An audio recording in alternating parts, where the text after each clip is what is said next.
Hello everyone, my name is Violeta M. Depalog and I am a teacher and I am also an OFW, and at the same time I am also the founder of i7vestify.com. So while teaching, I am also doing online business, selling e-courses and selling e-books. And meron akong napansin sa pagbebenta ng mga information like this, when I sell information products like e-books and e-courses, and when I compare it nung nagbebenta ko ng goods like mga kumot, mga anik-anik, mga USB, ganon, mas madaling mabenta yung mga ganong products kasi mga tangible objects na sila. Compared dun sa e-books and e-courses. So, kailangan ko talagang mag-advertise. And gumamit ako ng Facebook advertising. But the thing is, nag-umpisa akong mag-advertise sa Facebook without getting into courses. Nag-rely lang ako dun sa pagbabasa ng mga policies ng Facebook. And then, it came to the point na, can you imagine this? It came to the point na the amount that I have spent doing my Facebook ads ay naging katumbas siya ng pang down payment ng 2 kotse. Yan. So, i-total nyo na lang magkano ba ang down payment ng 2 kotse. Yan. So, at least that amount.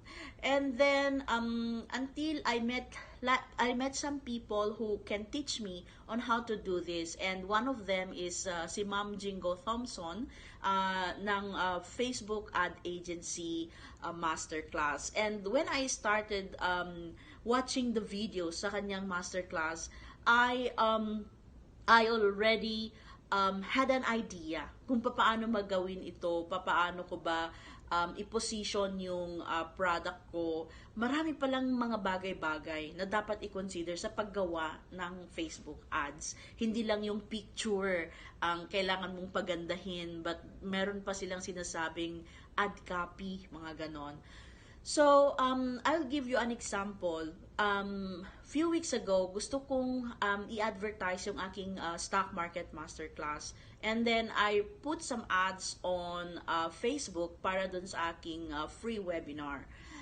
But then, hindi ma-approve ni Facebook. Hindi niya ina-approvean. Because I thought I've already been following yung policy ni Facebook. And then, I asked help from my coach, si Ma'am Jingo. And then, marami siyang mga suggestions na binigay. And then, I followed those suggestions. And pagkatapos kong ginawa yon, good thing happened, my ad copy has been approved.